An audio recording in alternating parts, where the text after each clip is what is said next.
You are only 15 days away from a version of yourself you actually respect. That's not hype, that's truth. Because the next 15 days are not about doing everything, they're about doing this. One thing. One powerful shift. One honest promise to yourself that you actually keep.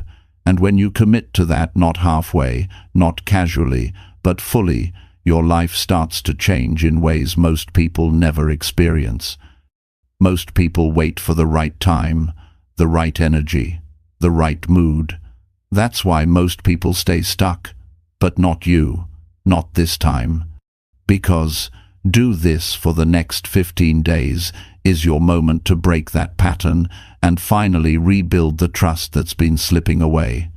You'll walk away from this knowing how to follow through, how to believe your own words again, how to build discipline that lasts. If you're tired of stopping, quitting, or second-guessing, then do this. For the next 15 days, watch what happens. Chapter 1. Decide what you truly want and stop hiding it. You know, most people never take the time to sit quietly and ask themselves what they truly want. They move through life following a pattern someone else created for them. They wake up, go to work, scroll through their phones, talk about what they wish they could do, and then repeat the same thing the next day. 15 days go by, and nothing changes.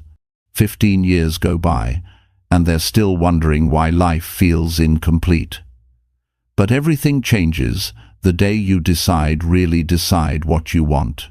Not what looks good, not what others expect, but what you want deep down. When you make that decision, your life stops being an accident and starts becoming your design. Most people avoid that question because it's uncomfortable. It requires honesty.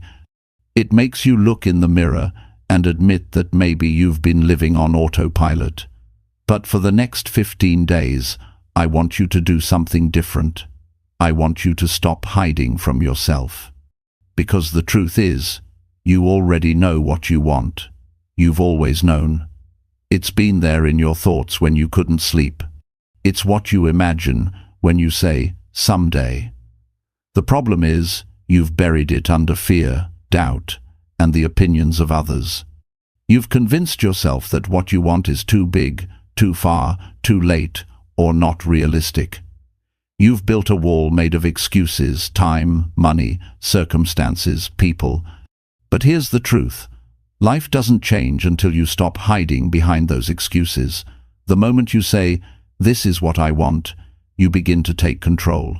You can't hit a target you refuse to see. You can't reach a goal you won't even admit exists. The next 15 days are about honesty, complete, raw honesty with yourself. Every morning, take 5 quiet minutes. No phone, no noise, no distractions. Ask yourself, what do I really want? Not what would impress people, not what's safe, not what would make others happy. What do I want? When you answer that question truthfully, something starts to shift inside you. You begin to feel alive again. Because deep inside, the human spirit wants direction. It wants purpose. It wants something to move toward. Without that, you just drift.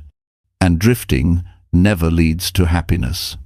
Some people are afraid to decide because they think they might choose wrong. But life isn't about perfection, it's about movement. If you choose something and it turns out differently, you'll adjust, you'll grow. You'll learn more about who you are. But staying stuck, waiting for the right moment or the perfect certainty, that's what kills dreams. The next 15 days are your test to prove to yourself that you're not afraid to choose.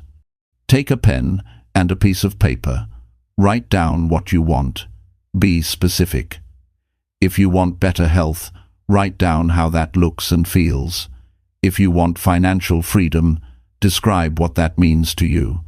If you want stronger relationships, define what that looks like. Write it down, because writing brings clarity. And clarity is power. When it's on paper, it's real.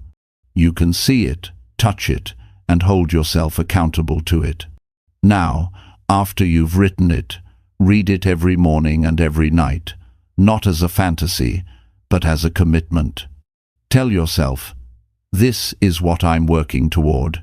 This is what I've chosen. That's where belief begins, not in motivation, but in clarity and consistency. Belief grows from seeing your goal and reminding yourself of it daily. You don't need to have everything figured out yet. You just need to start acting like someone who knows where they're going. For the next 15 days, live like you're already becoming that person. Make small decisions that align with what you wrote down. If you said you want better health, choose water over soda. If you said you want peace, avoid arguments that drain your energy.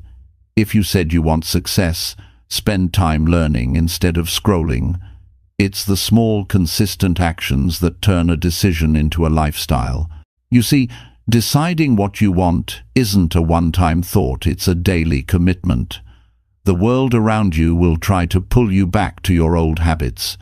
People will question your choices. They'll say you've changed, and that's exactly the point. You're supposed to change. You can't stay the same and expect a new life. Every time you say yes to your real goals, you say no to the things that keep you average. The first few days will feel uncomfortable. You'll feel the pull to go back to what's familiar. Your mind will whisper, "It's fine, skip it today." But that's just the old version of you fighting for control. Remember why you started. Remember the feeling of being tired of repeating the same story. Every time you follow through, you build a new identity, someone who takes action, someone who decides and follows through. That's the power of choice.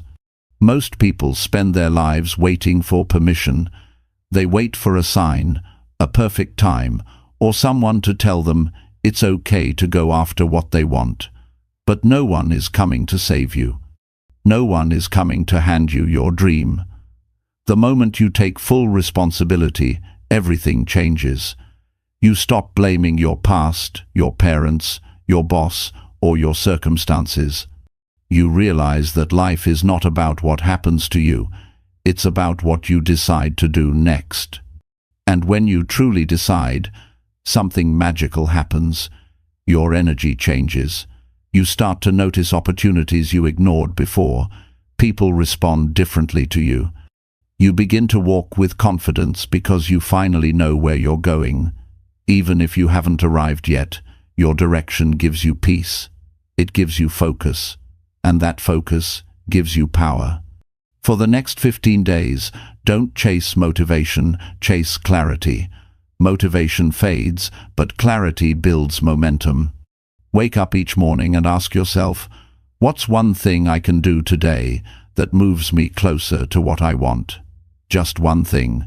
Because consistent effort, no matter how small, compounds into real change.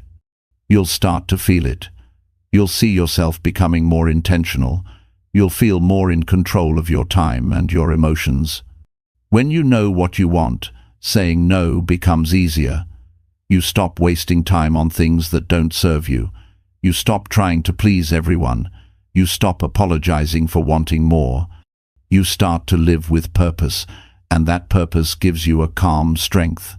You'll notice how different your conversations feel, how different your energy feels.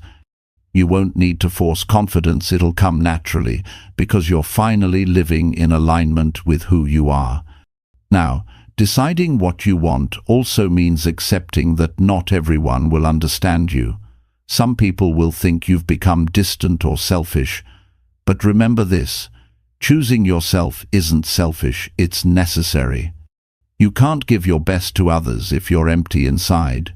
When you live with direction, you become a better parent, friend, partner, and leader. You show others what's possible when someone takes their life seriously. You become an example instead of an excuse. So, take this challenge seriously. For 15 days, stay committed to your choice. Don't overthink it. Don't wait for perfect conditions. Just act. If you stumble, adjust. If you miss a day, start again. Progress isn't about never failing, it's about never quitting. Every decision, no matter how small, moves you forward. Keep going until deciding what you want becomes your second nature. At the end of these 15 days, something will shift inside you. You'll notice that you feel lighter, clearer, and more confident. You'll see that the power you've been waiting for has always been in your hands. You'll look back and realize that deciding what you want wasn't about goals, it was about taking back your life. Because once you know what you want, everything else starts to fall into place. So, here's the truth. Your life won't change in 15 years unless you start in the next 15 days. Make the decision, write it down, live it every day. Stop hiding behind fear. Stop pretending you don't know what you want. You do.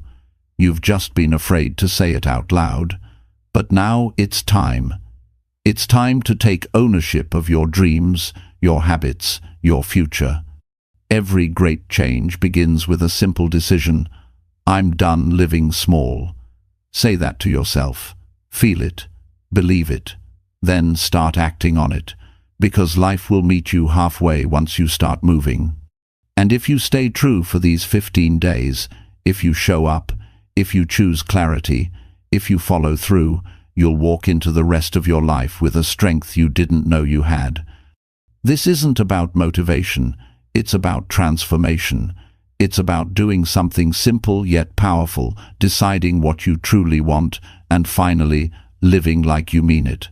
So start today. Take control. Because the next 15 days could become the beginning of the life you've been waiting for. Chapter 2. Show up today, even when motivation is gone. There will be days when you wake up and feel nothing, no spark, no drive, no energy to keep going. You'll look at your goals, your plans, and your commitments, and something inside will whisper, "Not today." Those are the days that test who you really are. Anyone can move forward when things feel exciting, but what defines your future is what you do when the excitement disappears. Motivation is easy to love, but it's unreliable. It fades, it changes, it comes and goes. What matters more is your ability to show up even when you don't feel like it. Most people wait for motivation before they act.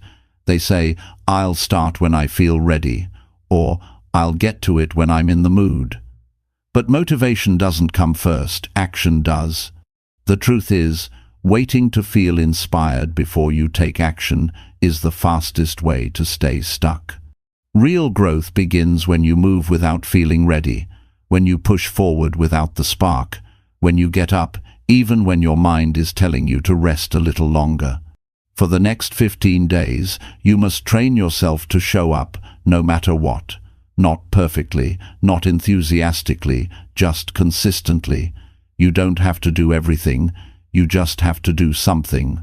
The smallest action on your worst day still moves you closer to your goal than doing nothing at all. Showing up is a promise you make to yourself. It's a signal to your brain that says, "I mean business." When you keep showing up, something incredible happens. You start to build trust in yourself. You begin to believe that you can depend on you, and that self-trust becomes stronger than motivation.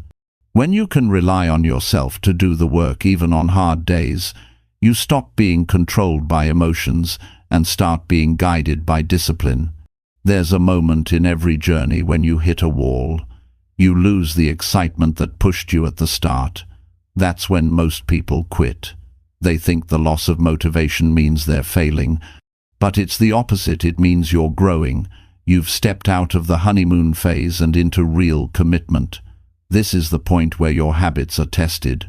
This is where strength is built. Think about it. A person who only works hard when they feel motivated will never reach their full potential. But someone who shows up no matter how they feel becomes unstoppable. Because the truth is, life won't always feel easy. You'll have days filled with noise, problems, distractions, and doubt. But showing up in those moments is what sets you apart. Every time you choose discipline over mood, you're telling your future, I'll be there for you. Showing up doesn't always mean giving 100%. It just means refusing to give 0. Maybe today your mind is tired and your heart is heavy, but you can still give 10%.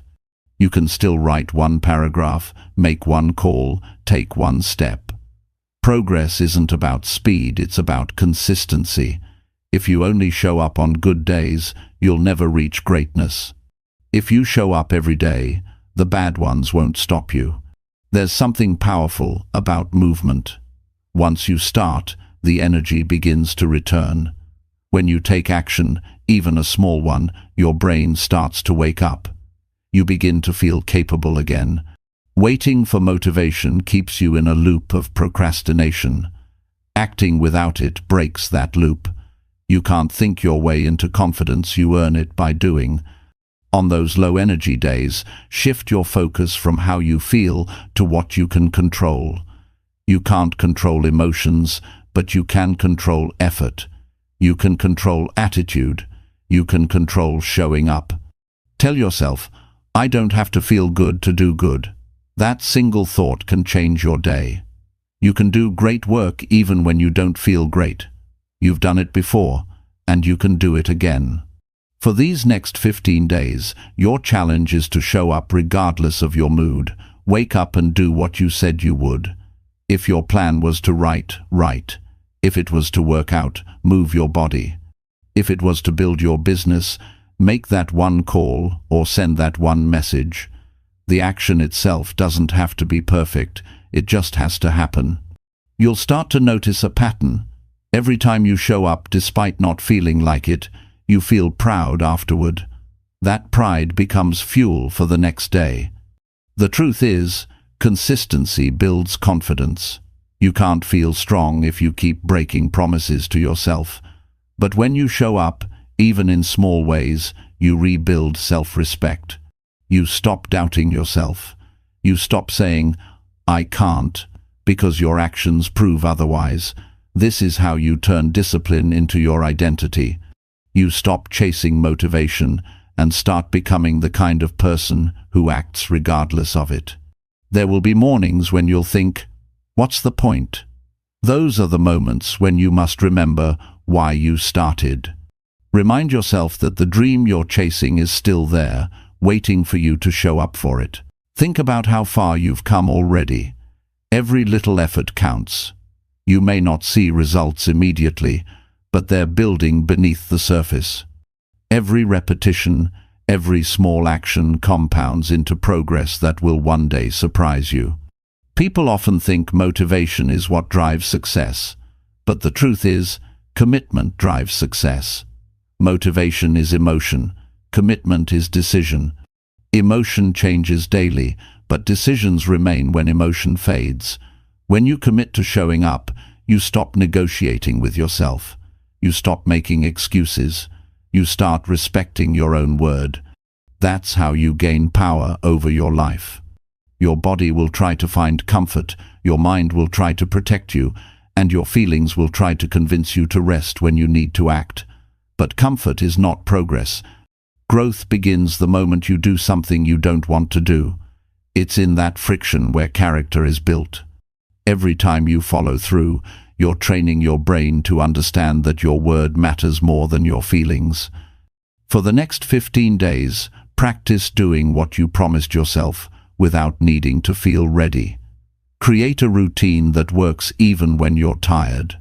The secret to long-term success isn't working hard once it's showing up regularly. It's choosing progress over perfection. The best in the world are not the most talented, they're the most consistent. They work when others rest. They show up when others make excuses. That's what separates achievement from regret. When you start showing up regardless of mood, life begins to trust you with more opportunities. Because consistency sends a signal to the world that says, I'm serious about this. People who act on their word attract growth, while those who wait for the right feeling stay stuck in the same loop. Discipline is not punishment, it's freedom. It gives you the power to live life on your terms. There's nothing wrong with feeling unmotivated. Everyone does. What matters is that you don't let that feeling define your day. Feelings are temporary, results last. You'll never regret showing up, but you'll always regret quitting. The sense of satisfaction that comes from following through, especially on tough days, is what builds mental toughness. It's what gives you quiet confidence. Sometimes you just have to start. You don't have to feel inspired to take the first step. Just begin. Start cleaning your desk. Open the notebook. Put on your shoes. Take one action that tells your mind, "We're doing this." Once you start moving, motivation often catches up. Action is what generates momentum. Momentum is what keeps you going when motivation fades again. During this 15-day journey, track your effort, not your emotion. Keep a simple note of what you did each day, even if it's small. That record becomes proof that you're stronger than your feelings. When you see it, you'll start realizing that motivation wasn't the real problem, commitment was. Once you fix that, you become unshakable. There's a deep sense of peace that comes from being reliable to yourself, knowing that no matter how you feel, you'll still do what's needed. That reliability is rare. It makes you dependable in every area of life, career, relationships, health, and growth. Because when you can count on yourself, everything else becomes easier. When you start to live this way, others notice. They see your consistency. They feel your steady energy. And before long, you begin to inspire people around you, not by your words, but by your actions. You become proof that real strength isn't loud, it's steady. It's the quiet ability to keep showing up while others wait for perfect conditions. Every successful person you admire had days when they didn't want to do it, but they did it anyway. They went to the gym when they felt tired. They worked on their craft when no one was watching. They made the calls, read the pages, studied the material when no one cared. That's why they're where they are. You can't wish your way into success. You have to work your way into it, especially on the days when you feel empty. 15 days of showing up when you don't feel like it can change everything. It builds a new habit of resilience. It trains your mind to separate temporary emotions from long-term purpose. Once you learn to move without motivation, you gain power most people never discover. You no longer wait for the perfect mood, you create progress regardless of it. So tomorrow, when you wake up tired, when your mind says, "Not today," smile and get moving anyway. Show up because your dreams deserve that much. Show up because every effort matters. Show up because you owe it to yourself to see what happens if you don't give up this time. 15 days from now, you'll look back and realize something powerful. You didn't need motivation after all. You needed commitment. You needed courage. You needed to decide that showing up matters more than how you feel. Once you master that, you become unstoppable. Your future begins the moment you stop waiting to feel ready and start doing what needs to be done today and every day after. Chapter 3. Say no to things that drain your inner peace. There comes a point in every person's life when you realize that peace is not something you stumble upon. It's something you protect. It's not handed to you and it doesn't stay on its own. It requires boundaries, awareness, and courage. The truth is, peace is fragile. It can be stolen easily by people, habits, and situations that drain you from the inside out.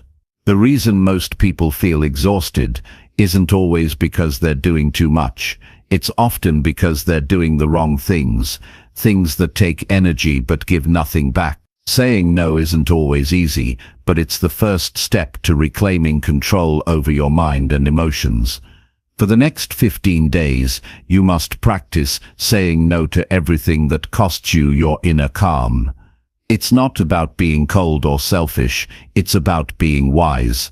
You only have so much mental and emotional energy each day, and if you spend it all on things that don't serve you, you'll have nothing left for what actually matters. Think about how many times you've said yes just to avoid discomfort. You said yes to favors you didn't want to do, to conversations that drained you, to commitments that brought you no joy. You said yes to avoid disappointing others, but in doing so you disappointed yourself. You don't owe everyone your time. You don't owe everyone access to your energy. You can be kind and still have boundaries. You can care for people and still say no. That's not cruelty. It's maturity. You have to decide that your peace is not negotiable, because if you don't protect it, no one else will. People will take what you allow. They'll keep asking, and you'll keep giving, until there's nothing left for you. But you can't pour from an empty cup. You can't think clearly when you're constantly saying yes to things that don't align with who you are or where you're going. When you start saying no, something interesting happens. You begin to hear yourself again. You start noticing what actually feels right to you. You realize how much noise you've been carrying that wasn't even yours. Some of that noise comes from people who mean well but drain you anyway. Some of it comes from your own habits, scrolling endlessly through social media, comparing your life to others, agreeing to things out of guilt. You can't have peace while living a life built on pleasing everyone but yourself. Saying no doesn't mean you're difficult. It means you finally understand the value of your attention. Every yes you give is a piece of your focus, your time, your emotional space. If you keep giving those pieces away, you lose yourself bit by bit.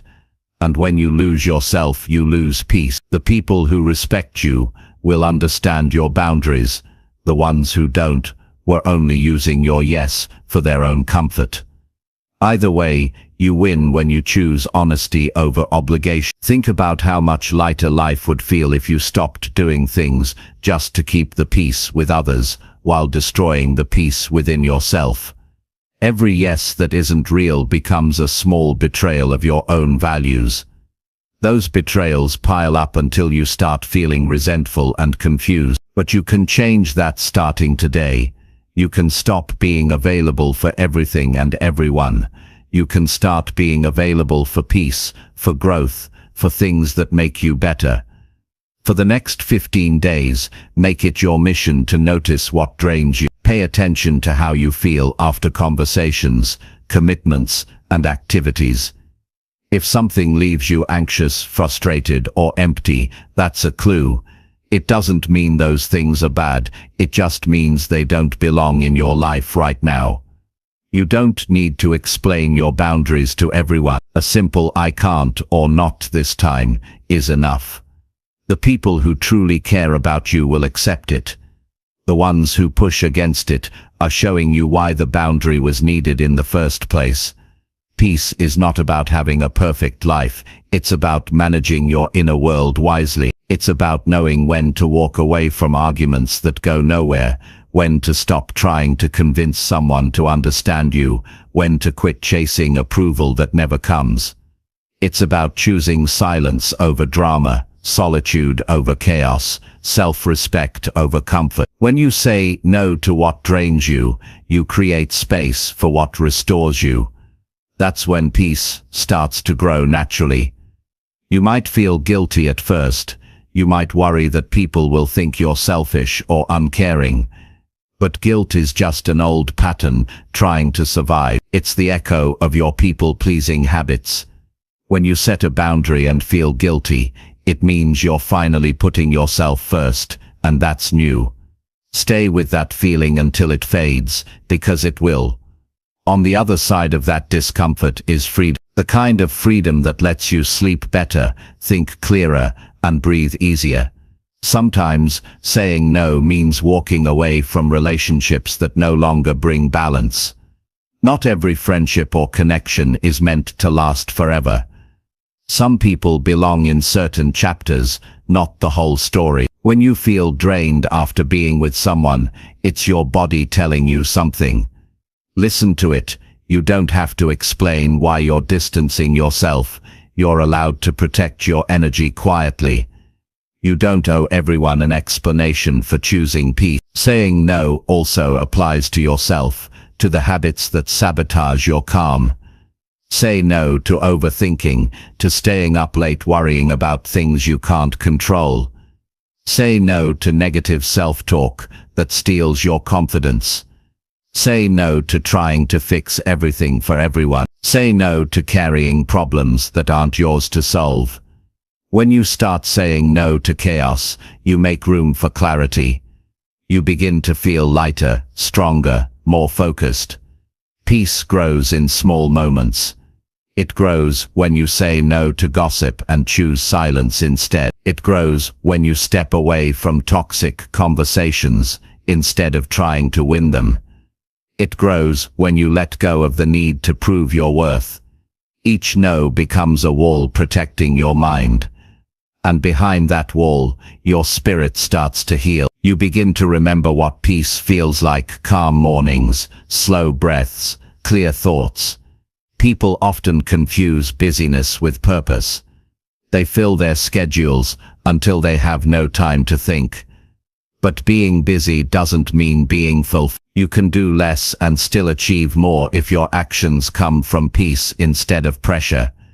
When your mind is calm, you make better choices. You see things clearly. You stop reacting and start responding. That's the power of inner peace. It gives you control over your reactions, your emotions, and your decisions.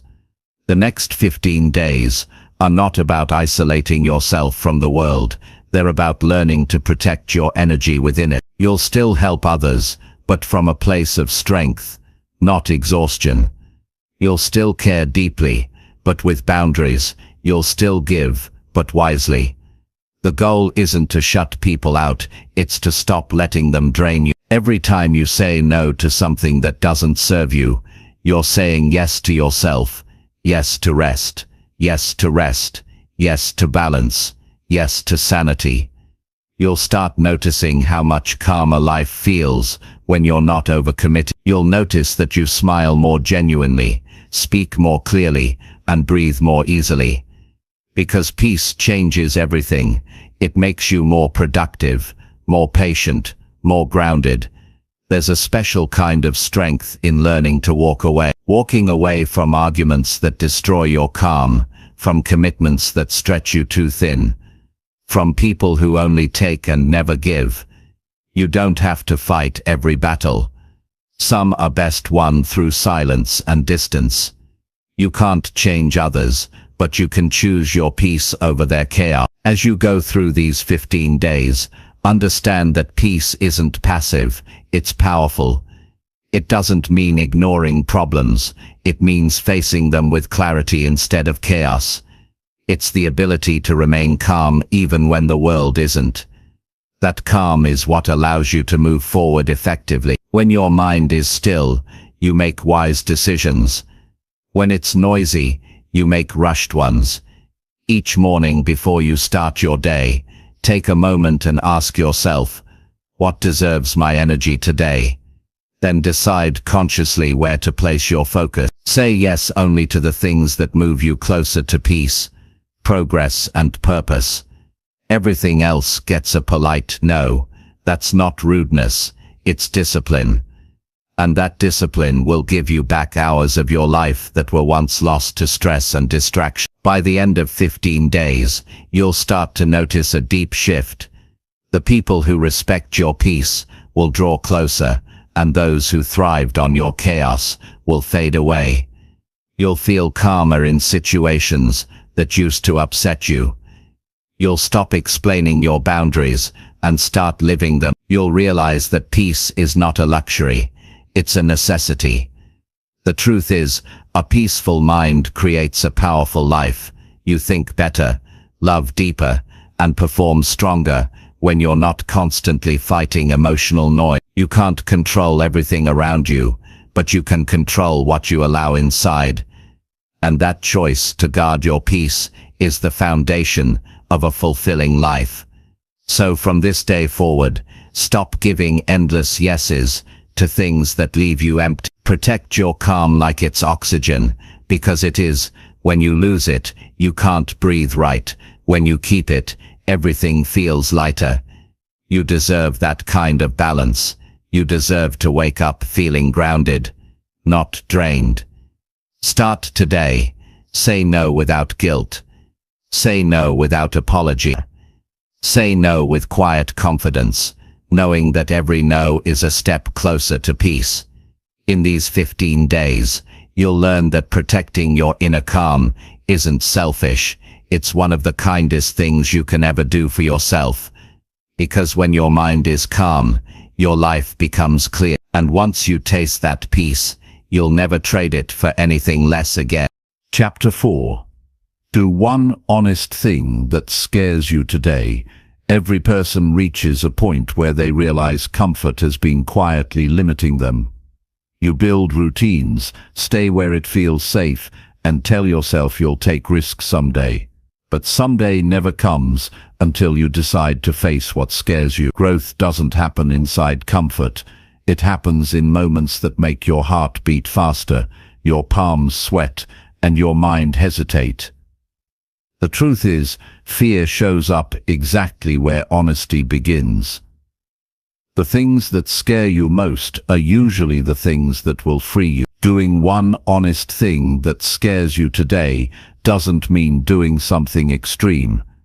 It means doing something real, something you've been avoiding because it demands truth. Maybe it's a conversation you've been putting off, a dream you've been hiding, a habit you know you need to break, or a truth you've been denying. Honesty has power, but it also requires courage. It's not about being fearless, it's about being brave enough to act even while afraid. Most people spend their lives hiding behind comfort. They stay quiet to avoid rejection, stay busy to avoid reflection, and stay the same to avoid failure. But the moment you choose honesty over fear, you start to feel alive again. Because honesty is freedom. It's heavy at first, but it sets you free once it's out in the open. The things you hide weigh you down. They follow you, whispering in your mind, reminding you of what you've avoided.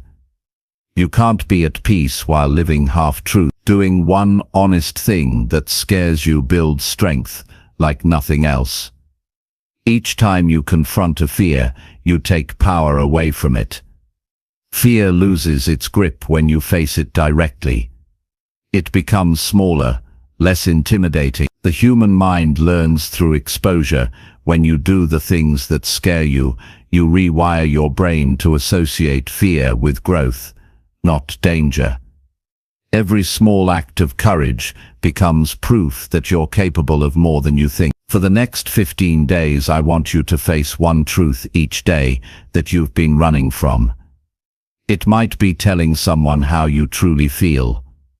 It might be admitting to yourself that you're not happy in a situation you've been pretending is fine. It might be making that phone call, applying for that job, setting that boundary, or walking away from something that's no longer right for you. Whatever it is, it has to be real. It has to be honest, and it has to make you feel slightly uncomfortable, because that's where growth begins. The hardest part isn't doing the thing, it's deciding to do it. Once you decide, your fear starts to lose its voice. Most fears grow louder in your imagination than they ever do in reality. You've probably noticed that the more you think about doing something scary, the worse it feels. But the moment you take action, it becomes manageable. Action shrinks fear, waiting feeds it. Fear often disguises itself as logic. It gives you reasons. Now isn't the right time. What if it doesn't work? What will people think? These thoughts sound rational, but they're not. They're just fear pretending to be wisdom. You have to learn to recognize that voice and move anyway. You can't let fear decide what you do with your life, because fear will always pick safety, and safety will always keep you small. Being honest with yourself can be the scariest thing of all. Sometimes it means admitting that you're not giving your best, or that you've been holding on to something that's already over. Sometimes it means accepting that you've outgrown certain people or paths. That truth hurts, but it also heals. The only way to rebuild your life stronger is to stop pretending. Pretending keeps you stuck in cycles of confusion. Honesty brings clarity, and with clarity comes strength. For 15 days, use fear as a signal, not a stop sign. When something scares you, ask yourself why. If it's dangerous, stay away. But if it's uncomfortable because it's true, do it. That's the difference between fear that protects you and fear that limits you. Growth lives in the second one. Every time you move toward discomfort, you're training your mind to become resilient. You begin to trust yourself in new ways. You learn that even if things don't go perfectly, you'll still be okay. When you do something honest and scary, you change your self-image. You stop seeing yourself as someone who hides and start seeing yourself as someone who acts. That shift changes everything. Confidence doesn't come from success, it comes from self-respect, and self-respect is built through courage. When you take one small brave step, your mind records it, it remembers. And the next time you're afraid, that memory whispers, "You've done this before." You don't need to announce your courage to anyone. Courage isn't about performing for others, it's about aligning with your truth even when no one sees. It's about keeping your promises to yourself. Some of the most life-changing acts of bravery happen quietly. Sending that message, signing that form, saying that truth, taking that walk away. These moments look small on the outside, but inside, they reshape who you are. There's a reason honesty feels scary. It demands vulnerability. It asks you to show your true self, not the version that looks strong or perfect. But vulnerability is not weakness. It's the birthplace of authenticity. When you allow yourself to be honest, even when afraid, you start attracting people and opportunities that align with the real you. You stop settling for what fits your mask and start building what fits your soul. Every day, ask yourself one question: what truth am I avoiding today? It might be a truth about your habits, your goals, your relationships, or your emotions.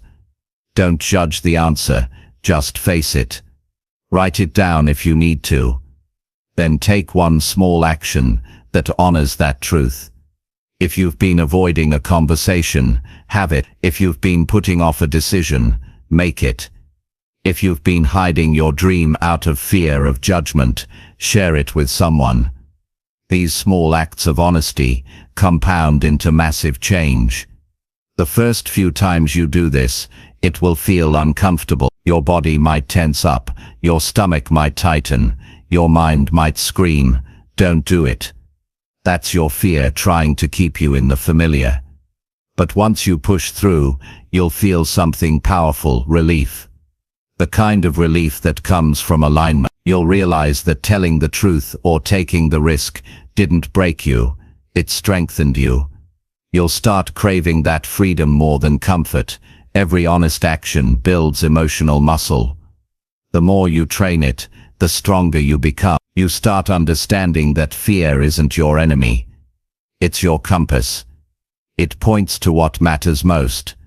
If something scares you because it feels important, that's exactly what you need to do. Courage is not a trait you're born with. It's a habit you build. It's a muscle you strengthen through repetition. 15 days of small acts of honesty can rewire how you deal with fear forever. Don't look for giant leaps, look for consistent steps. The goal isn't to become fearless, it's to become familiar with fear. The more you face it, the less control it has over you. You'll stop freezing when challenges appear. You'll start acting faster. That's how people who seem brave really operate. They're not fearless, they've just practiced acting while afraid. You'll start to notice that fear changes form. What once terrified you becomes manageable. You'll feel pride instead of panic, and that pride will build momentum.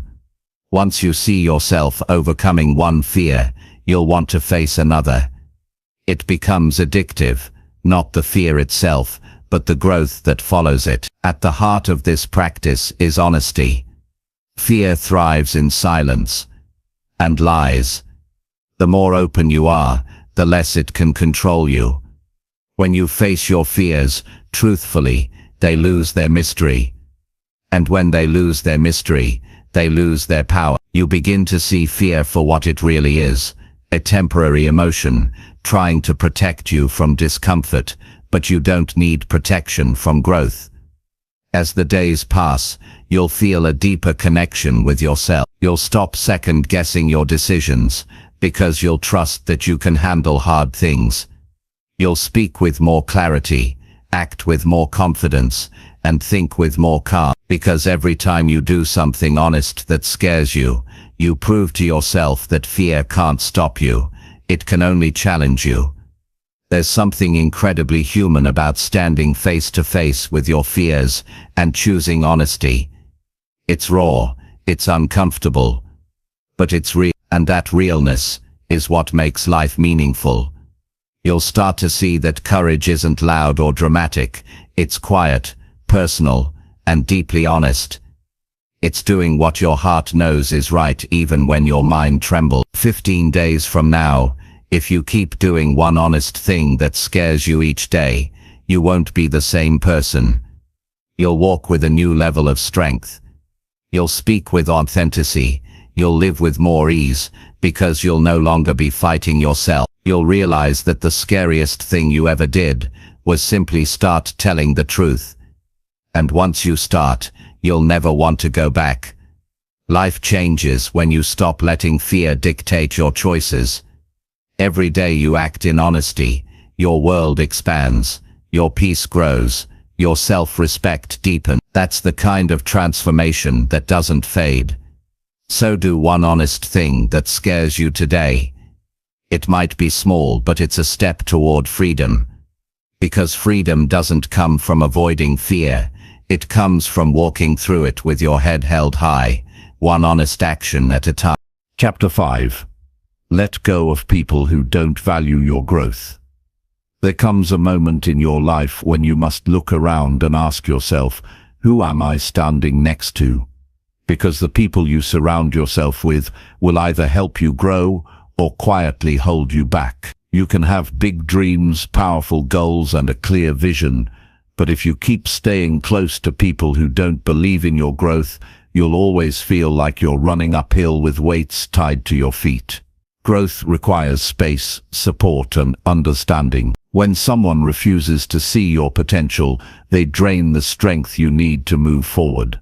Letting go of people who don't value your growth is one of the hardest things you'll ever do. It's not easy to walk away from those who were once familiar, comfortable, or even kind, but you must understand this.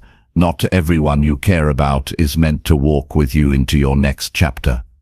Some people loved you for who you were, not for who you are becoming, and when you start to grow, you'll see who truly claps for your progress, and who becomes quiet when you rise. The difference between those two kinds of people will change your life.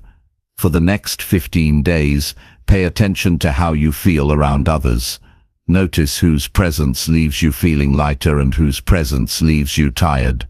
Energy doesn't lie. People who value your growth make you feel seen, supported, and challenged in healthy ways. People who don't will make you doubt yourself, shrink your ambitions, or question your worth. They might do it with words, with silence, or with small remarks that sound like jokes but sting when they land. That's how you know you've outgrown them. They no longer align with the person you're working to become. It's painful to realize that some of the people you love the most don't want you to change. They've built a version of you in their mind that serves their comfort. The moment you evolve beyond that version, you disturb their sense of control. Growth reminds people of their own stagnation, and not everyone is ready to face that. So instead of celebrating your progress, they might minimize it. Instead of encouraging your new habits, they might mock them. Instead of respecting your boundaries, they might call you distant. But you're not distant, you're developing. You're building a life that feels aligned with your values. Letting go doesn't always mean cutting people off completely. It means adjusting how much access they have to your mind and emotions. Some people deserve less of your attention, not out of anger, but out of wisdom. You can wish someone well and still walk away. You can care about someone and still understand that keeping them close is costing you your peace. You're not obligated to carry everyone with you. Growth isn't about gathering more people, it's about learning which ones belong in the next level of your life. One of the most important lessons in personal growth is this: love doesn't always mean closeness. You can love people deeply and still recognize that your paths no longer align. You can be grateful for what they gave you and still choose to move on. Holding on to people who don't value your growth doesn't preserve love. It poisons it. Over time, resentment builds. You start feeling unseen, unheard, and misunderstood. And slowly, you stop being yourself around them just to keep the peace. That's not connection, that's self-abandonment. When you start prioritizing growth, you'll feel lonely at first. That loneliness isn't a punishment, it's preparation. It's creating room for new people who match your direction. Think about it. When you were younger, you outgrew certain toys, habits, and interests. This is no different. You're evolving. Your conversations are changing, your needs are shifting. And not everyone is meant to keep up. The ones who truly value you will adjust and grow with you. The rest will fall away naturally. For these 15 days, I want you to get brutally honest about your relationships. Ask yourself, who supports the best version of me? Who brings out the worst? This isn't about judging others, it's about protecting your energy. Growth demands honesty, and honesty often reveals what we've been avoiding. If someone constantly makes you feel small, you don't need to explain your decision to create distance. You simply need to do it. Silence is enough of an answer. Some people will only love the version of you that doesn't challenge them. The moment you start setting boundaries or improving your habits, they'll resist. They might accuse you of changing too much or becoming selfish, but that's only because they benefited from your lack of boundaries. They liked you when you said yes to everything, when you tolerated what didn't serve you, when you dimmed your light to make them comfortable. But that version of you was surviving, not living. You can't go back there, not if you want to truly grow. Growth often means leaving behind old dynamics. It means no longer being the listener who absorbs everyone's problems without anyone asking how you are. It means no longer showing up for people who never show up for you. It means no longer chasing approval from those who never wanted to see you win. This process isn't cruel, it's necessary. When you let go of people who don't value your growth, you create space for those who do. And that space is sacred. Letting go also teaches you self-respect. You learn to stop settling for half-hearted relationships. You learn that you don't need to beg for attention or prove your worth. You learn that silence can be stronger than confrontation. Sometimes walking away is louder than any argument. It says, I value my peace more than your approval. That's not pride. It's maturity. It's realizing that peace is worth more than company that confuses you. You'll find that once you start setting boundaries, the right people will start noticing your energy. You'll attract people who value honesty, effort, and purpose. You'll connect with people who understand growth, not fear it. They'll challenge you in ways that make you better, not smaller. Those are the people who deserve your time.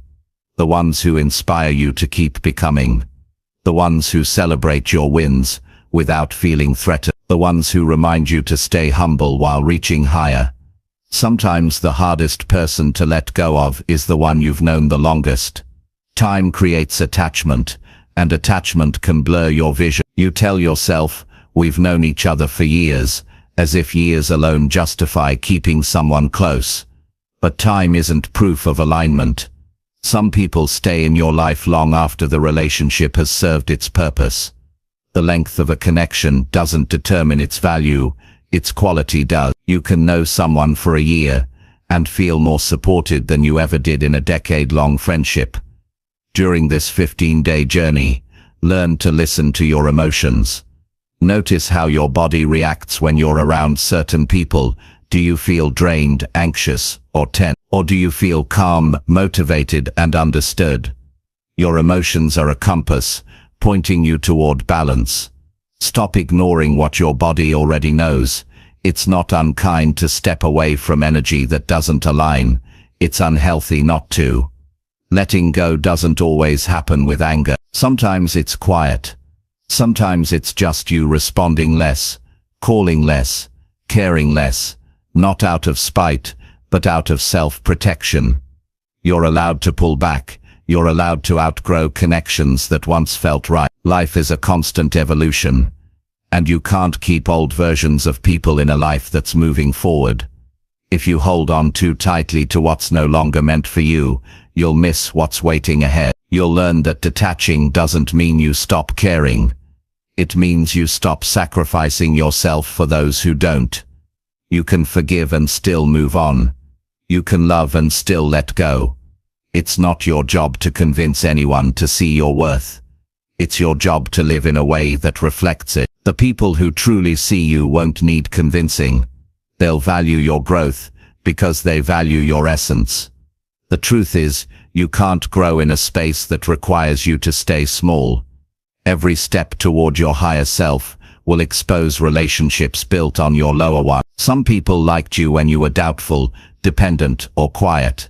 They won't know how to handle the version of you that's focused, confident, and clear. But that's their journey, not yours.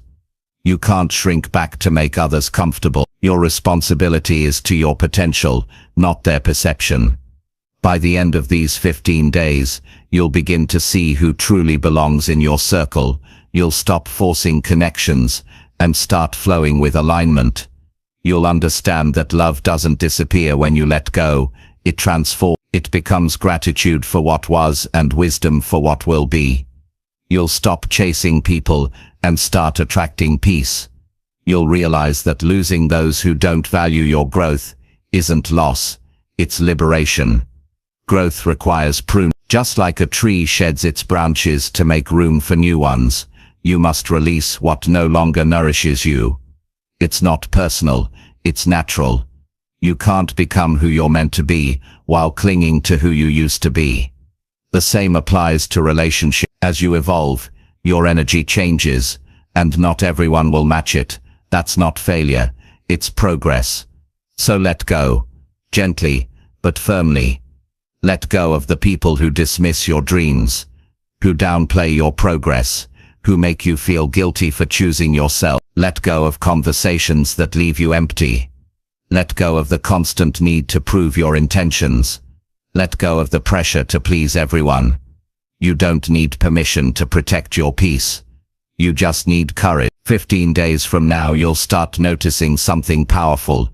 Your energy will shift. You'll wake up with more clarity, more calm and more confidence. You'll realize that peace was never outside of you.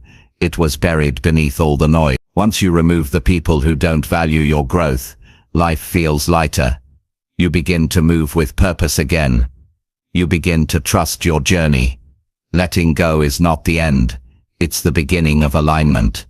It's where your future starts breathing again. Because once you surround yourself with people who value your growth, you'll never have to fight for understanding again. You'll feel supported, seen and free. And that freedom, that peace is worth every goodbye. Chapter 6. Talk to yourself kindly and mean every single word. You spend every moment of your life with yourself. Every thought you hear, every word you speak inside your head, every opinion you have about who you are, it all builds the way you see yourself. Most people spend years trying to be kind to others while speaking to themselves in ways they would never speak to a friend. They apologize to everyone but themselves. They forgive others easily but hold grudges against their own hearts. The truth is, your inner voice shapes your entire reality. If that voice is harsh, you'll see the world through pain. If it's kind, you'll see hope everywhere you look. Talking to yourself kindly is not just about positive thinking. It's about building a relationship with yourself that is based on respect, patience, and truth. You can't grow in an environment where your mind attacks you daily. You can't chase your dreams when your thoughts constantly tell you that you're not enough. You can't find peace when your own voice becomes your biggest enemy. For the next 15 days, you must practice speaking to yourself with compassion, not empty flattery, but honest kindness. You must learn to mean every single word you say to yourself. Your mind listens to everything you say, even when you're joking. It doesn't know sarcasm or exaggeration. It takes your words as truth. Every time you say, "I'm such a failure," or "I can't do anything right," your brain accepts it as reality and begins to look for proof. Over time, those words shape your identity. That's why you must speak carefully. The words you repeat become the beliefs you live by. If you've spent years criticizing yourself, it won't change overnight, but it can change if you start now. The first step is awareness. Notice the tone of your thoughts. Catch yourself in the act of self-criticism. When you make a mistake, what's the first thing you say inside your mind? Do you call yourself stupid, lazy, or hopeless? Or do you say, "I made an error but I can fix it"? The difference between those two reactions decides whether you grow or stay stuck. Kind self-talk is not pretending you're perfect. It's recognizing your flaws and still treating yourself with dignity. It's saying, "I could have done better today, but I'm learning." It's forgiving yourself for being human. You can't shame yourself into becoming better. You grow through encouragement, not punishment. When you speak to yourself with kindness, you create space for change instead of fear. You give yourself permission to try again. Think of the last time you encouraged someone else. Maybe you told a friend, "You'll get through this," or "You've got this." You meant those words. You believed in them. Now imagine how your life would look if you spoke to yourself with that same conviction. Imagine waking up and saying, "I can handle this day. I'm proud of who I'm becoming." Not because everything is perfect, but because you deserve to be treated with respect by the person who lives inside your head. For 15 days, you must start replacing every cruel thought with a kind one. When your mind says, "I can't," answer it with, "I can learn." When it says, "I'm not good enough," respond with, "I'm improving every day." At first, it will feel strange. You might even roll your eyes. That's because you're not used to it. You've spent too long feeding yourself criticism. But repetition builds belief. The same way negative thoughts once shaped your doubt, kind thoughts can shape your confidence. Speak to yourself the way you would to someone you love deep. If a child made a mistake, you wouldn't call them worthless. You'd guide them gently. You'd tell them they can try again. That's how you must treat yourself. You are not your mistakes. You are the person learning from them. Every kind word you say to yourself is like water to a plant.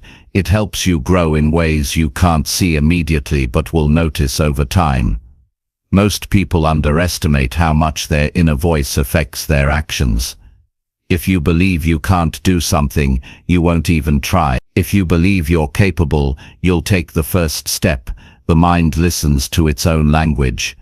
That's why the words "I can" are so powerful. They open the door to effort, and effort is what creates change. Even small acts of kindness toward yourself can build unstoppable momentum. Kind self-talk doesn't mean ignoring problems. It means facing them with understanding instead of judgment. When you fail, don't attack yourself, analyze what happened, and learn. When you feel insecure, don't drown in comparison. Remind yourself that your journey is unique. When you're tired, don't call yourself lazy. Tell yourself it's okay to rest. You're human, not a machine. You need compassion to stay consistent. The reason self-kindness feels so powerful is because your mind is always listening for reassurance. Deep down, you're not looking for someone else to believe in you. You're looking for you to believe in you. External praise fades quickly, but self-approval stays.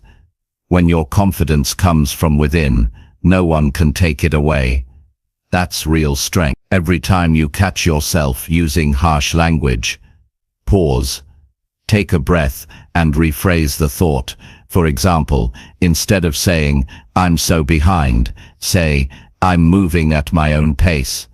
Instead of saying, "I always mess things up," say, "I'm learning what works for me." These small shifts change how your brain perceives challenges. They turn failure into feedback, and when your brain feels safe to fail, it starts trying again without hesitation. That's how progress happens, not through pressure, but through patience. Many people think kindness is weakness. They believe being tough on themselves keeps them disciplined, but discipline without compassion becomes cruelty. You can push yourself and still be kind. You can demand more and still speak gently. True strength is not about being hard, it's about being honest without destroying your spirit. The best performers, thinkers and leaders in the world understand this. They don't motivate themselves through self-hate. They do it through belief and respect. When you start treating yourself kindly, you'll notice your outer world changing too. You'll stop tolerating disrespect because you'll recognize your worth. You'll communicate better because you'll speak from confidence instead of insecurity. You'll take more risks because you'll know that even if you fail, you'll support yourself through it. This is what happens when you build an inner environment of safety. You start to thrive instead of survive. For the next 15 days, spend a few minutes every morning speaking to yourself intentionally. Say things that you truly mean. Look in the mirror and say, "I'm proud of my effort. I'm improving every day. I am enough as I am, and I'm still growing." These aren't empty affirmations, they're reminders. When you speak with sincerity, your brain believes you. It stops arguing with you. That's when your inner dialogue becomes a tool for transformation. During tough moments, be your own friend. When anxiety hits, tell yourself, "I'm safe right now." When doubt creeps in, say, "I've overcome worse." When you feel lost, whisper, "I'll find my way." These are not just words, they are anchors. They ground you when life shakes you. They remind you that even when things feel uncertain, you still have yourself. The way you talk to yourself also influences how you treat others. When you learn to be gentle with yourself, you become more patient with people. You stop judging so quickly because you understand how heavy self-criticism can be. You start seeing others through compassion instead of comparison. Your energy changes, and people can feel it. As you continue this practice, you'll start noticing a calm confidence building inside you. It's not loud or arrogant, it's quiet and steady. It comes from knowing that you have your own back, that no matter what happens, you'll talk to yourself with care instead of cruelty, that you won't abandon yourself in moments of failure, that you can trust your own voice. By the end of these 15 days, you'll see that your relationship with yourself has shifted. You'll catch your thoughts before they turn toxic. You'll replace self-doubt with self-respect. You'll feel lighter because you won't be carrying the weight of constant criticism. You'll realize that the kind of life you build begins with the kind of words you use inside your head. Kindness toward yourself is not about ignoring responsibility. It's about empowering yourself to take it. When you speak to yourself with encouragement, you become more consistent, not less. You don't waste time fighting your own mind. You use that energy to build, to grow, to live with clarity. You are the only person who will be with you for your entire life. Every other relationship will come and go, but you will always have yourself. That's why it's so important to make that relationship strong and supportive. You deserve to feel safe inside your own mind. You deserve to hear words that lift you up, not tear you down. So talk to yourself kindly and mean every word. When you say, "I can believe it." When you say, "I forgive myself," mean it. When you say, "I'm enough," own it. Don't wait for someone else to give you the validation you can give yourself today. Because the truth is, once you learn to speak to yourself with love, everything in your life begins to rise to that same level. You attract peace, confidence, and strength, not because the world changed, but because you. Chapter 7. Forgive your past mistakes and finally move forward. Every person carries moments they wish they could rewrite. The things you said when you were angry, the chances you didn't take, the people you hurt, or the times you hurt yourself. Sometimes it's not just one mistake, but a collection of regrets that live quietly in your memory. They follow you into new days, reminding you of what went wrong, whispering that you should have done better. But life doesn't wait for you to make peace with your past. It keeps moving forward, and the only way to truly live is to forgive yourself for the things you can't change. Forgiveness isn't pretending the past didn't happen. It's choosing to stop carrying it. You can't erase what's already done, but you can decide how much power it holds over your future. Many people think holding on to guilt means they're being responsible. They believe if they let go, they're excusing what happened. But guilt and growth are not the same thing. Guilt punishes, growth teaches. When you learn the lesson, you no longer need the punishment. You've already paid the price by living with regret. Now it's time to free yourself. For the next 15 days, you must focus on forgiving your past mistakes and releasing yourself from the burden of self-blame. You can't become your best self while carrying a version of you that you no longer are. You're not the person who made that choice anymore. You've changed. You've learned. You've grown. But growth only matters if you allow yourself to move forward. Holding on to regret is like trying to drive while staring in the rearview mirror. You'll keep crashing into what's ahead. Start by acknowledging what you've been avoiding. Bring your past into the light. Write down what still haunts you. See it clearly. Speak it out loud if you have to. You can't heal what you refuse to face. Then remind yourself that your mistakes don't define you. They shape you. Every decision you regret taught you something valuable. Every wrong turn showed you a truth you couldn't have learned any other way. Life teaches through contrast. It shows you who you are by letting you see who you are not. The real pain of regret comes not from the event itself, but from the judgment you attach to it. You keep replaying it, analyzing what you should have done, wishing for a different ending. But that doesn't change anything. It only keeps you trapped in a loop. The past has no power unless you feed it with your attention. The moment you stop replaying it, it loses strength. The mind holds on because it fears forgetting will mean you didn't care. But forgiveness doesn't erase memory. It heals it. You can remember something and still move on without letting it hurt you anymore. Forgiving yourself takes courage. It means admitting that you were human, that you acted with the knowledge, emotions, and maturity you had at that moment. If you could have done better, you would have. But wisdom only comes after experience. Everyone has moments they wish they could redo, but no one gets through life without mistake. The difference between those who move forward and those who stay stuck is compassion. Self-forgiveness is not weakness, it's emotional intelligence. It's the ability to recognize that punishing yourself forever doesn't fix the past, it only ruins the present. For these 15 days, speak to yourself as you would to someone you love. If a friend came to you with regret, would you tell them they're worthless? Of course not. You'd tell them they're human. You'd tell them to learn, to grow, to give themselves another chance. That same grace you'd offer others, you owe it to yourself. You deserve peace as much as anyone else does. Forgiving yourself doesn't mean you stop taking responsibility. It means you take responsibility in a way that helps you move forward instead of staying stuck. Responsibility is reflection, not punishment. Learn from what happened.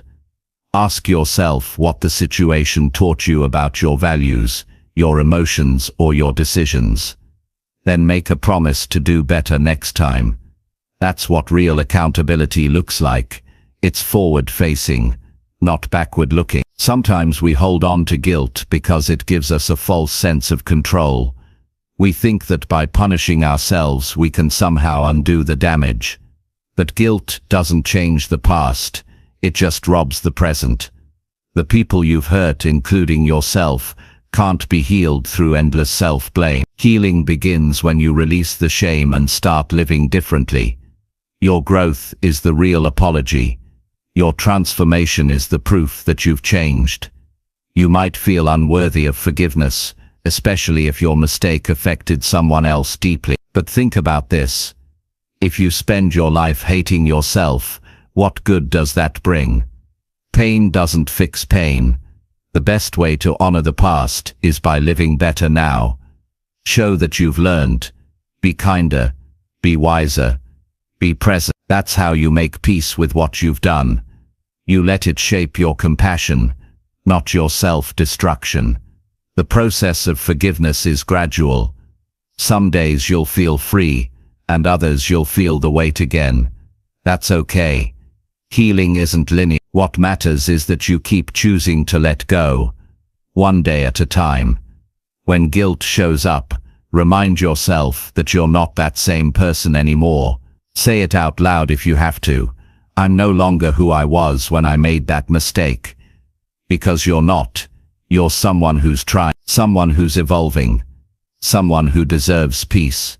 Forgiving yourself also means forgiving the version of you that didn't know how to handle pain. The one who stayed in situations too long, who trusted the wrong people, who made choices out of fear or loneliness. That version of you didn't need punishment. They needed understanding. They were doing their best with what they had. Look back with empathy, not anger. You've come so far from that moment, and you owe it to yourself to acknowledge that progress. When you forgive, you take your power back. You stop letting your past dictate your identity. You start living in the present instead of surviving in the past. And that's where real joy begins. Because nothing steals happiness faster than constant self-judgment. Every time you dwell on your mistakes, you miss the beauty of what's happening right now. Forgiveness brings you back to life. You can't grow while dragging your past like a shadow behind you. Letting go doesn't mean you forget. It means you stop letting it define your future choices. You stop saying, because I failed before, I'll fail again. You stop avoiding opportunities because you're afraid of repeating history. You stop identifying as your mistakes and start identifying as your potential. Every new day gives you a chance to rewrite your story. But you can't hold a pen in one hand while clinging to regret with the other. Chapter 8. Sit with your thoughts and listen without running away. Most people spend their lives running from silence. They fill every quiet space with noise, every still moment with distraction. They scroll through their phones, play music, call someone, or find something to keep their minds busy. The idea of being alone with their own thoughts feels uncomfortable, sometimes even frightening. But the truth is, the moments you avoid the most are the ones that hold the answers you've been looking for. Growth begins the day you stop running from yourself. When you sit with your thoughts, you're not wasting time. You're meeting the person you've been neglecting. You're sitting face to face with your fears, your hopes, your regrets, and your truth. Most of us want to heal, but we resist the process that healing requires. We want peace without stillness, clarity without reflection, growth without awareness. But that's not how life works. To understand yourself, you have to stop running long enough to listen. Sitting with your thoughts means observing what rises up when you're no longer distracted. It means letting your mind speak freely and learning not to interrupt it. You might hear things you don't like. You might remember moments that hurt or dreams you gave up on. You might realize how much you've been carrying quietly. But those realizations aren't punishments, they're invitations. They're your mind's way of saying, please, pay attention to me. We live in a world that teaches us to escape discomfort. The moment something feels heavy, we reach for a distraction. But every time you avoid a difficult thought, it doesn't disappear. It just waits. It stays inside, buried under work, noise, and busyness, until it finds another way to get your attention. That's why some people feel anxious for no reason, or restless, even when life is going well. Their thoughts have been waiting to be heard. For the next 15 days, give yourself permission to sit quietly each day, even if it's just for 10 minutes. No phone, no music, no distractions, just you and your mind. At first, it might feel strange. You might feel bored or uneasy. Your thoughts will wander. You'll remember random things, worry about tasks, think about people. That's normal. Don't fight it. Don't judge it. Just listen. The goal isn't to control your thoughts, it's to understand them. You'll start to notice patterns. You'll see what your mind keeps returning to, what it's afraid of, what it longs for, what it still doesn't understand. These patterns are clues. They show you where you need healing, where you've been avoiding truth, and where you've been denying your feeling. Most of the answers you seek are already inside you, but you can't hear them if you never slow down. When you listen without running away, you begin to reconnect with your inner world. You'll discover emotions that have been waiting for acknowledgement, sadness you never expressed, anger you suppressed, joy you forgot, and dreams you abandoned. You'll start to see how much of your behavior is shaped by unresolved thought. You'll understand why you react certain ways, why you fear certain things, why some wounds still sting. Awareness doesn't hurt you, it heals you. What hurts is the resistance to seeing what's true. You have to understand that silence is not empty. It's full of information. It's full of wisdom. It's the space where your mind organizes, processes, and restores itself. When you sit quietly, your brain begins to untangle the noise of the day. It sorts what matters from what doesn't. It finds meaning in experiences you brushed aside. It helps you make sense of yourself. That's why people who practice stillness often seem grounded. They spend time listening to the voice inside that others keep ignoring. When you sit with your thoughts, you'll realize that many of your fears aren't as big as they felt. Most of them lose power when you stop avoiding them. Fear grows in the dark, but it weakens in the light of awareness. The same goes for guilt and regret. When you bring them into consciousness and examine them with honesty, they stop controlling you.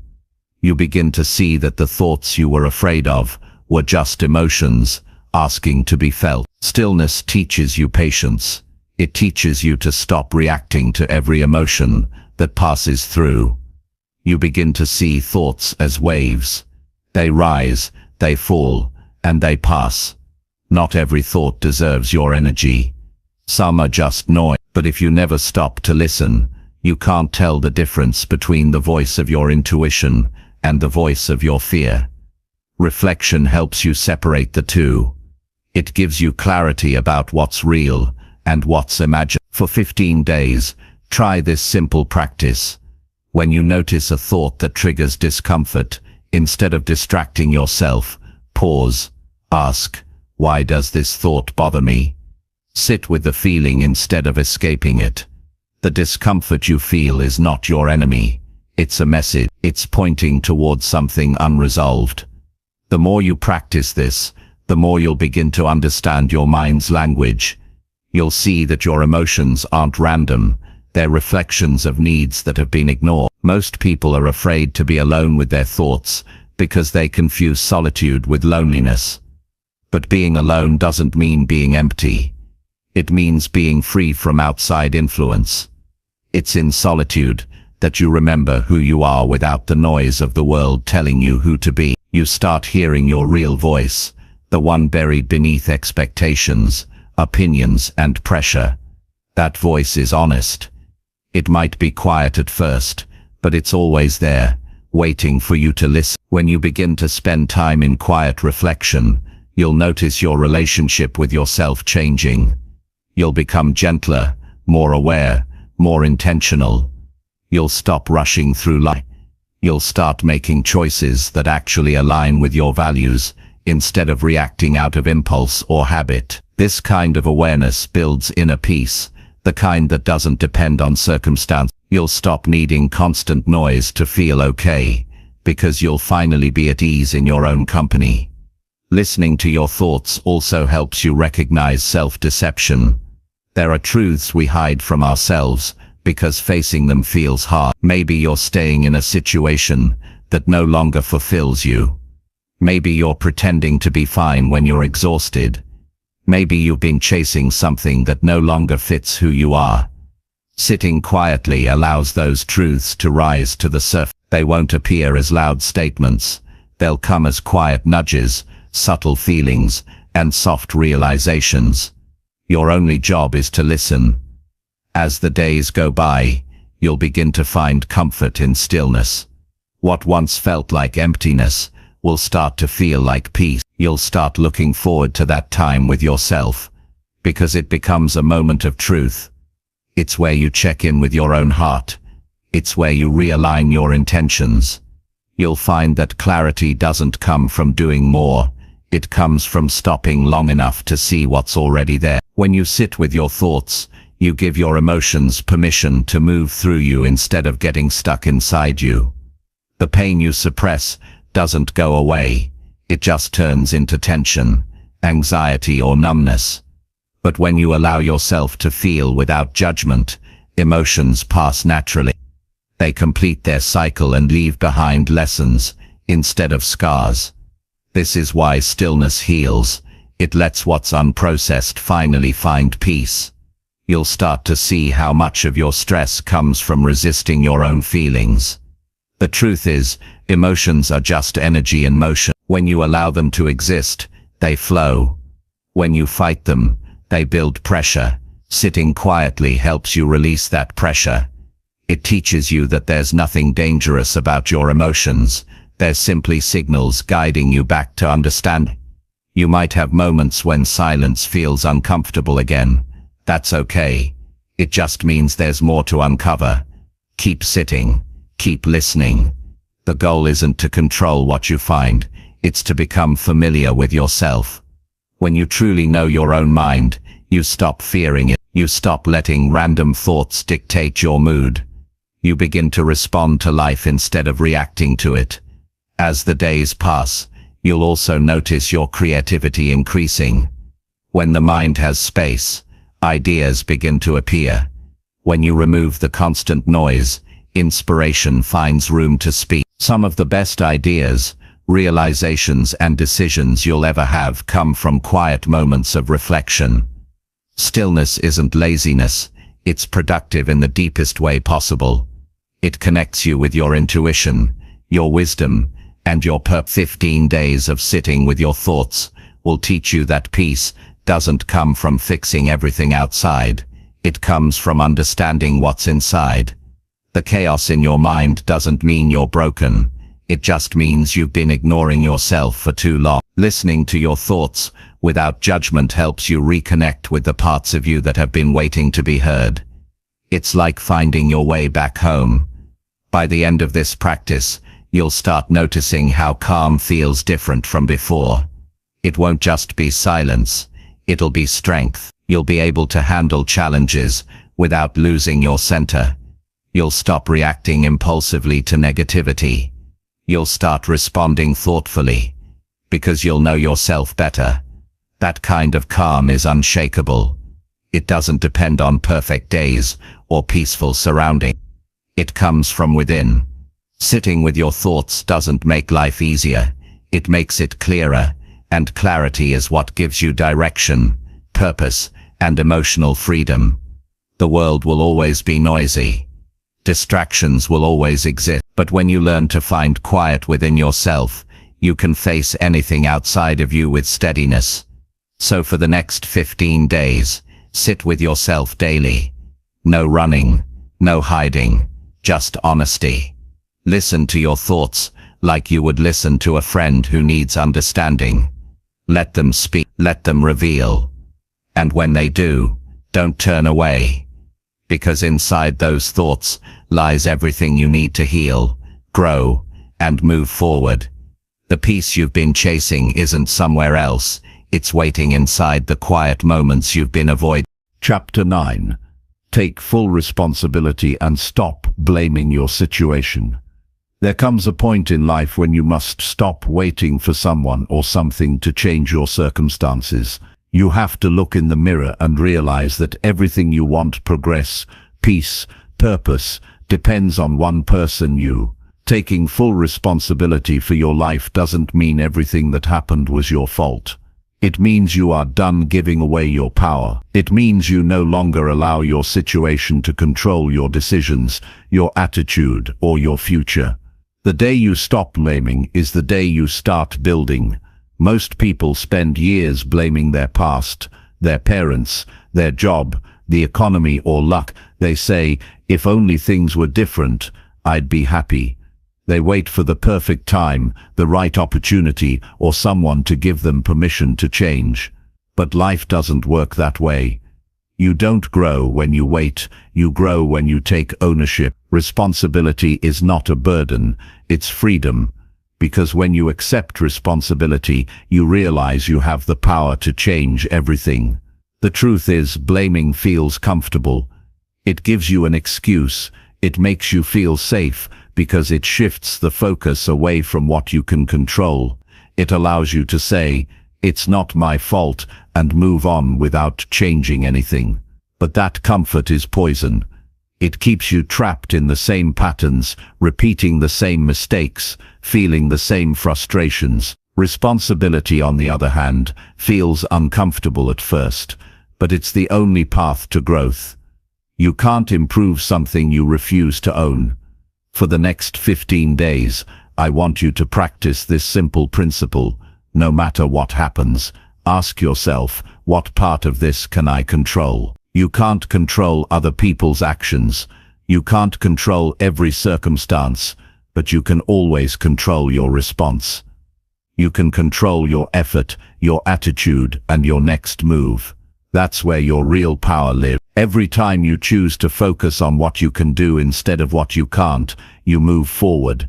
Taking full responsibility means accepting that your life right now is a reflection of your past choices, your habits, your mindset, your reactions. That's not an accusation, it's an opportunity. Because if your choices built this life, new choices can build a better one. When you understand that, you stop feeling like a victim of circumstance and start feeling like the creator of your future. You begin to realize that every decision, big or small, is shaping who you're becoming. When you blame your situation, you give away your strength. You hand your power to something external, a person, a problem, a system. You tell yourself you can't move until it changes. But when you take ownership, you claim that power back. You say, I might not have created this mess, but I'll find a way to fix it. That shift in mindset transforms everything. Because once you believe you can influence your life, you stop waiting and start acting. Blame keeps you focused on the past. Responsibility brings your attention to the present. The past can't be changed, but today is still yours to shape. You can decide right now to stop living in reaction and start living in intention. That's how growth happens, not by wishing things were different, but by using what you have right now to create something better. Many people confuse responsibility with guilt, They think taking ownership means blaming themselves for everything that's gone wrong. But responsibility isn't about shame, it's about empowerment.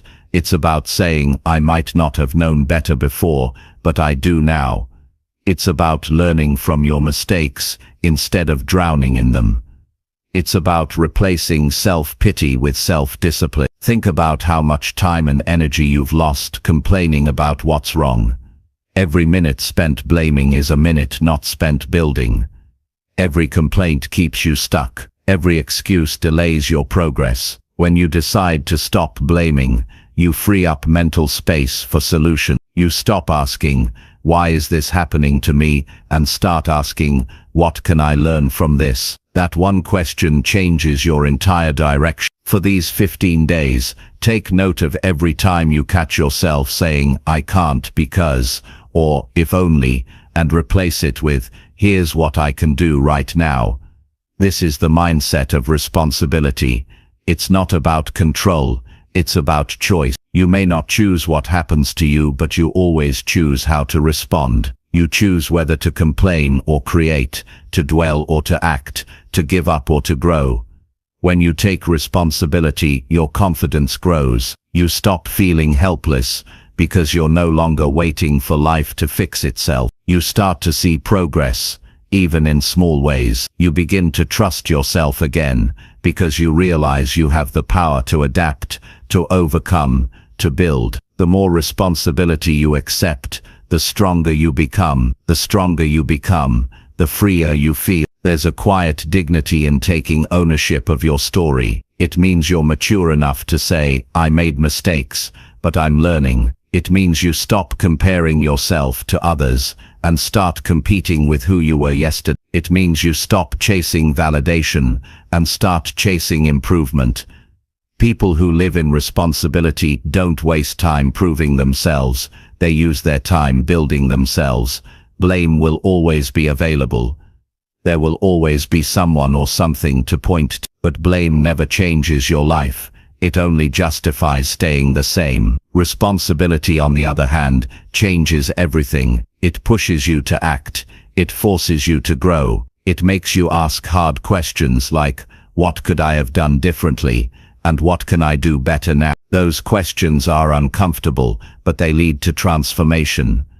Taking responsibility also means being honest about your habits. If you're unhappy with your life, look at your routines. Look at how you spend your time, what you feed your mind, and who you surround yourself with. These small daily choices are shaping your results. Success isn't built in a day. It's built in what you do every day. Blaming your situation distracts you from that truth. Responsibility brings your focus back to what matters: action. There's no power in excuses. You can list every reason why things are hard, and they might all be true, but they still won't change anything. The only thing that changes your situation is your effort. When you start taking responsibility, you'll stop waiting for ideal conditions. You'll start using what's available. You'll realize that progress doesn't require perfect timing. It just requires commitment. For the next 15 days, challenge yourself to take ownership of everything in your control: your mindset, your habits, your reactions, your consistency. When something goes wrong, don't complain. Reflect. When something feels unfair, adapt. When you fail, analyze it and try again. That's how you build resilience. Every problem you face becomes a training ground for growth. Responsibility doesn't mean doing everything alone. It means being accountable for your choices. It means asking for help when needed, instead of blaming others for not helping. It means recognizing that no one owes you success. You create it. You stop expecting people to understand your vision, because it's not their job to carry it. It's yours. Once you embrace that truth, you stop chasing sympathy and start building strength. The people who achieve great things in life all have one thing in common: they take full responsibility. They don't waste time complaining. They see setbacks as part of the process. They don't wait for opportunities, they create them. They understand that complaining doesn't solve problems. Execution does. You can have excuses or you can have results, but never both. As you practice this, you'll start to notice your energy shifting. You'll feel lighter, more focused, more in control. You'll stop being dragged down by things you can't change. You'll realize that while life isn't always fair, it's still yours to shape. You'll stop fighting reality and start working with. That's when growth becomes natural, because you're finally moving with life instead of against it.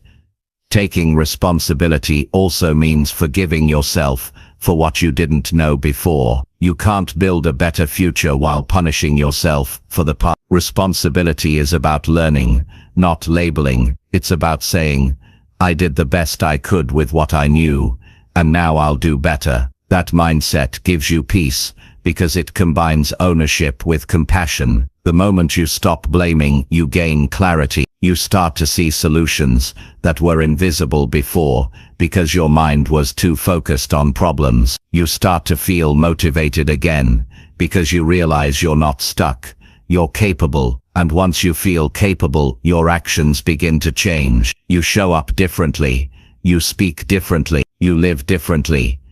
Every time you take ownership, you reclaim another piece of your power. You stop letting circumstances define your identity. You stop being a passenger in your own life. You become the driver, and when you're the driver, even if the road is rough, you know where you're heading. 15 days of radical responsibility can completely change the way you see yourself. It teaches you that no matter what happens, you have choices, you have influence, you have power. That realization is not just motivational, it's transformational. It's what separates those who rise from those who stay stuck. So from this moment forward, stop blaming, stop waiting, stop giving excuses, start owning, start acting, start deciding that your life is your responsibility. Because once you take that kind of ownership, nothing can hold you back. Not your past, not your circumstances, not your mistakes. You'll finally see that the power to change your life was never outside of you. It's been in your hands the whole time. Chapter 10. Keep your promises daily and rebuild your self-trust. There's a certain kind of pain that doesn't show on your face, but weighs heavily on your spirit, the pain of not trusting yourself anymore. It happens quietly, over time. Every time you promise yourself you'll change, and don't. Every time you set a goal, and quit halfway. Every time you say tomorrow and never follow through, you chip away at the trust between you and you. And the truth is, self-trust is the foundation of everything. Without it, motivation doesn't last. Without it, discipline feels impossible. Without it, confidence fades, because deep down, you stop believing your own words. Keeping your promises to yourself is not about perfection, it's about integrity. It's about becoming the kind of person who means what they say, even when no one else is watching. It's about learning to rely on yourself again. The world can doubt you, people can leave you, life can challenge you, but if you trust yourself, you'll never feel lost. When you break your promises, you build a habit of disappointment. When you keep them, you build strength that no one can take away. Think about how you treat someone who always breaks their word. You stop believing them. You stop depending on them. Eventually you stop respecting them. Now imagine that same dynamic within yourself. If you keep making promises you don't honor, your mind starts seeing your goals as empty talk. You say, I'll start waking up early, and your brain says, sure, we've heard that before. You say, I'll eat better, and your mind responds, you said that last week. Over time you lose credibility with yourself. That's why change becomes so hard, not because you're lazy, but because your mind doesn't trust your words anymore. Rebuilding that trust starts with small, consistent action. You don't restore self-belief through big gestures, you rebuild it one kept promise at a time. For the next 15 days, your job is simple: make small, specific promises to yourself and keep them. If you say you'll drink more water, do it. If you say you'll read for 10 minutes, do it. If you say you'll go for a walk, do it. It's not about the size of the action, it's about proving to yourself that your word means something again. Each time you follow through, you send a message to your subconscious: I can rely on myself. That message builds momentum. It strengthens your confidence and restores your sense of control. You start trusting your instincts again.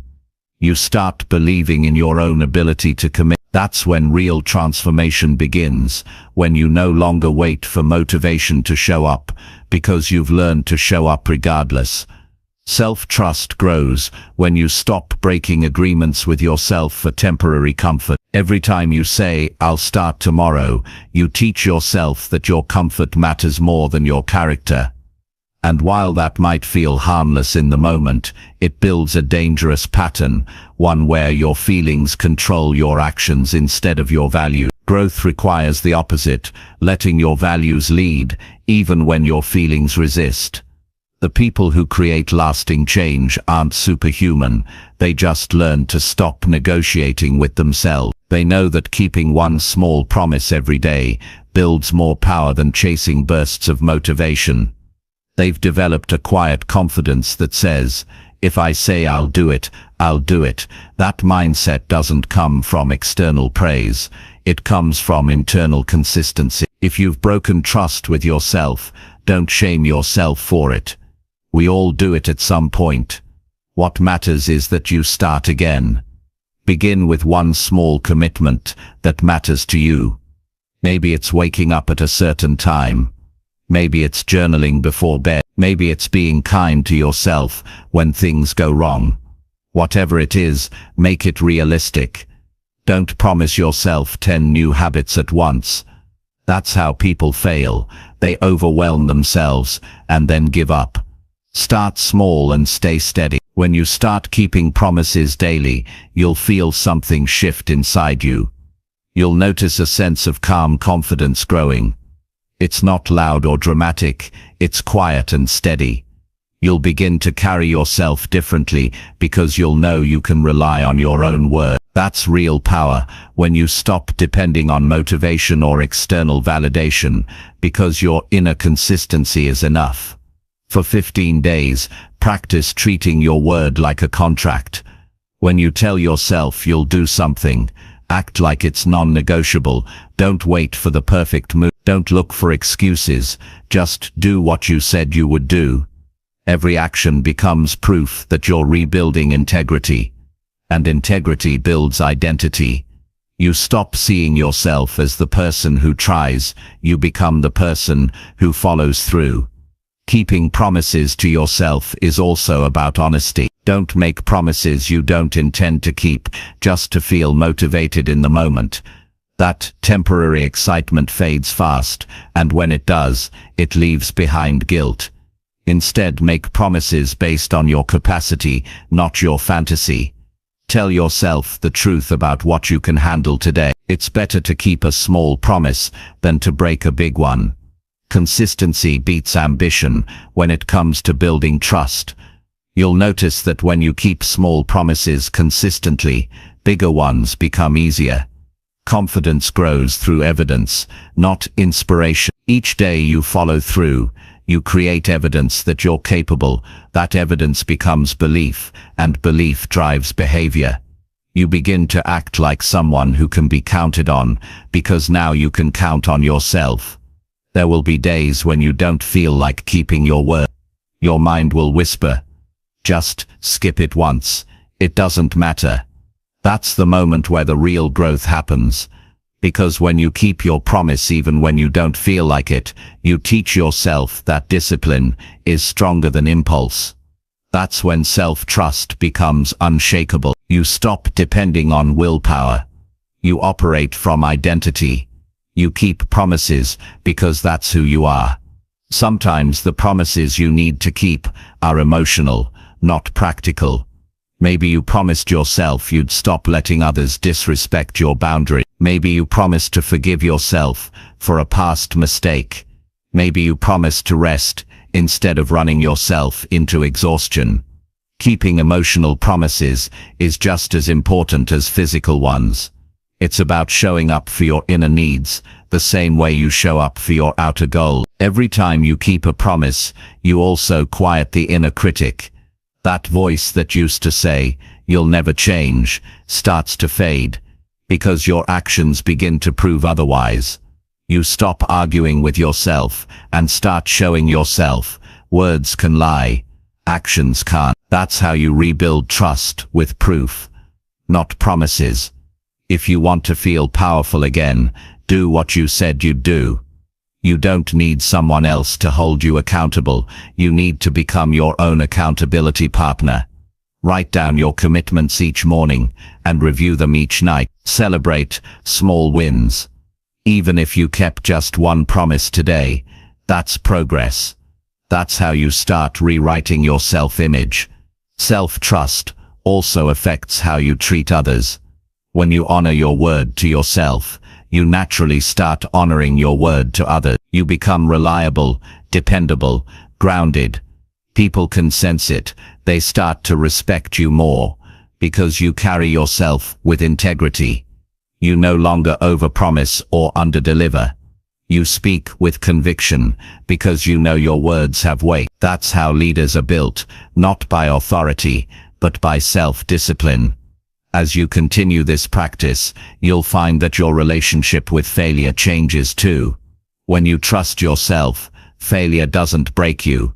It teaches you. You no longer see it as proof that you're incapable. You see it as part of the process. You know that one mistake doesn't define you, because you'll keep showing up tomorrow. That kind of consistency builds resilience. It turns setbacks into stepping stones. The real benefit of keeping your promises daily isn't just achieving goals, it's rebuilding your identity. It's about becoming someone you respect. Because when you respect yourself, you don't sabotage your progress anymore.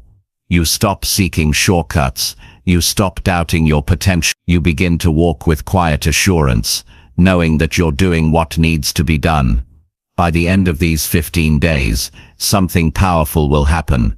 You'll notice that the voice in your head that used to question you now supports you. You'll start hearing thoughts like, "You've got this, you've been consistent, you can handle it."